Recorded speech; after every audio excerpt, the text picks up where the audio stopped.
अनुसूचित जाती आरक्षण वर्गीकरण विरोधी कृती समिती सोलापूर आयोजित घटनात्मक अधिकाऱ्यांच्या रक्षणासाठी विराट महामोर्चा लाखोंच्या संख्येनं गर्दी होती। सोमवार दिनांक 27 जुलै 2026 रोजी सकाळी 11 वाजता मोर्चाची सुरुवात झाली। डॉक्टर बाबासाहेब आंबेडकर उद्यान व बुधवार पेठ सोलापूर येथून सकाळी 11 वाजता या मोर्चाला सुरुवात झाली। पूनम गेट सोलापूर इथं लाखोंच्या संख्येनं अनुयायी या मोर्चाला उपस्थित होते।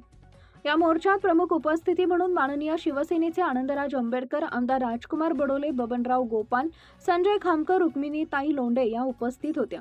मोर्चांची उद्दिष्ट अनुसूचित जातीच्या उपवर्गीकरणाला ठाणे रोड एकजुटीनं संविधान व अधिकार संरक्षण समितीच्या सर्व घटनांसाठी समजण्यासाठी हक्क, शिक्षण, नोकरी व राजकीय प्रतिध्वज, योग्य वाटा, संविधानातील आरक्षण हक्क राखा।